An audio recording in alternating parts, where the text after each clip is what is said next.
First night of the 2020 Republican National Convention now in the books. High-profile names in the Republican Party making the case for President Trump as the pro-America candidate. Ohio Congressman Jim Jordan spoke last night, recounting an emotional time when President Trump comforted his family after his nephew's death. Jordan also slammed Democrats, arguing that they support violent protesters. Take a listen. Look at what's happening in American cities. Cities all run by Democrats. Crime, violence, and mob rule.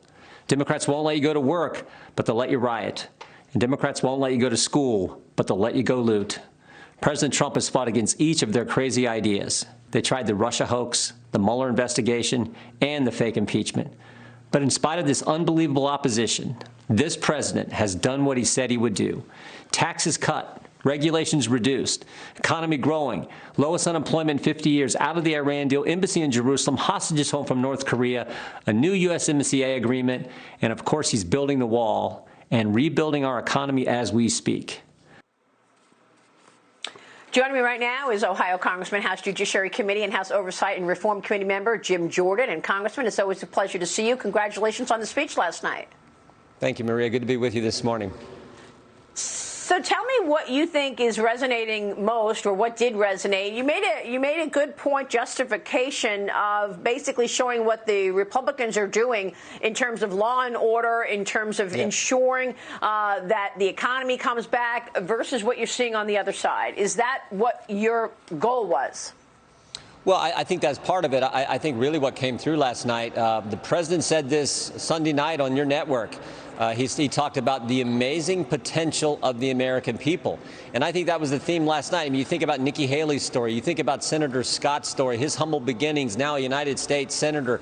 You think about Herschel Walker's life. You think about those frontline healthcare workers, frontline first responders that the president talked to there at the White House, the hostages he met with, the amazing potential of the American people, and just the positive feel we got last night. And I meant what I said in my speech, that the Republican Party is the pro-America party. The institutions, the values, the principles that make our country great, that's what we need to defend. This president is doing that. That's why I think he's going to get reelected.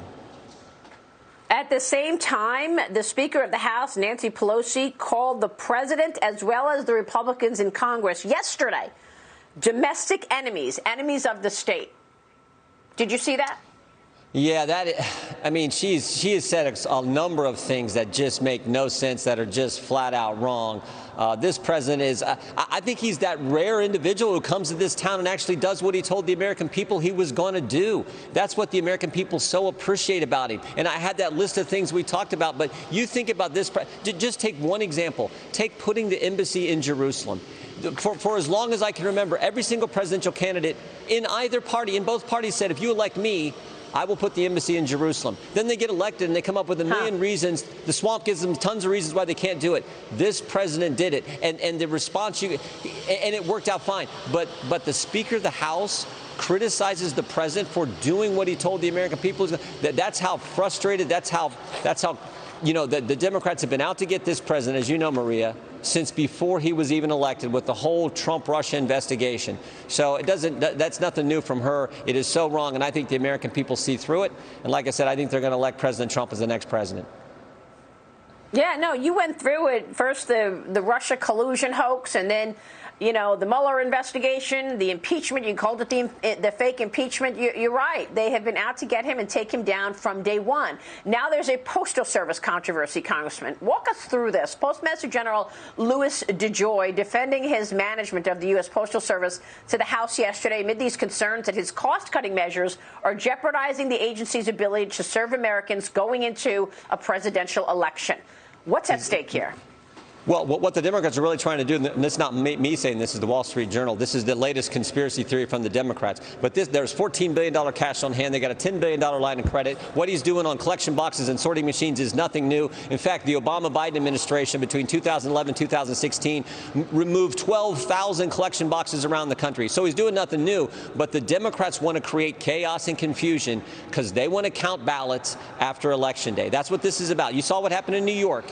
One congressional primary primary. Actually, the chairwoman of the committee, the sponsor of the Democrats' bill, Carolyn Maloney, her election was June 23rd. She wasn't declared the winner until 6 weeks later. In the New Jersey primaries, it took 4 weeks to count the ballots after the primary election date. And frankly, look, go back to the Iowa Democrat caucuses. I don't even know. I don't know if we still know who won the Democrat caucus for the presidential race. So the Democrats want this chaos and confusion because I believe, and I'm convinced, they know President Trump is going to win on Election Day, but they want to keep counting ballots after Election Day. So that's what this is really about. They want to send out as many live ballots, mail out as many live ballots as they can around this country, and then be counting after the election night, after election night's over. So that's what this is about. We need to call it for what it is. And but they're attacking the post office for those reasons, and that's what's scary to me. That's why they're getting so fired up. But in spite of all that, the president's going to win. I can just feel it. You can see it in Ohio. But I mean, he won big in Ohio, and yes. I think it's going to be even bigger this time.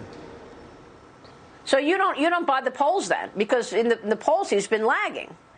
You can feel it in our state. You see American flags and Trump signs all over the place. I was in Youngstown, not in our district, but across the state. Youngstown, huge crowd at the Youngstown Republican event. It used to be you couldn't find Republicans in the Youngstown area.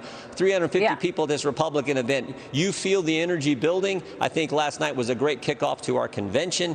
I feel that in Ohio. I feel very good about our state. There's other key states where the president's out and about. While Joe Biden won't leave his home, the president was in Wisconsin, Minnesota, North Carolina just in the last few days. So he's out and about talking to the American people that he cares so much about. So what are you going to do? What are you going to do? I mean, look, most people do not want a socialist agenda. Most people do not want to see $4 trillion in tax increases. So you've got, the right idea in terms of policy. But what are you going to do to stop cheating if there is cheating in terms of mail-in voting? What about big tech? Congressional lawmakers investigating anti-Republican speech, anti-conservative bias at big tech turning to Amazon as well, Congressman. So what about the potential for cheating, whether it's big tech or whether it's mail-in voting? What are you going to do? Well, you draw attention to it. That's all we can do at this point. You draw attention to it. That's what we did yesterday in this hearing on the Postal Service. You draw attention to it every single time big tech is censoring conservatives. Every single time you draw attention to it so the American people understand what's going on. But we also have to look at legislative solutions. Unfortunately, we can't do that with Jerry Nadler running the Judiciary Committee. We need to win back the House in order to actually accomplish some of those things. But you draw attention to every single time. When they censor the president, but Twitter also, at the same time, Twitter will allow a statement from the leader of Iran where he actually threatens the safety of American citizens. I mean, that's how ridiculous it has gotten. So you call attention to it every single time so the American people understand. All right. Congressman, we'll be watching, of course. Very important stuff here. Congressman Jim Jordan, it's great to see you, sir. Thank you.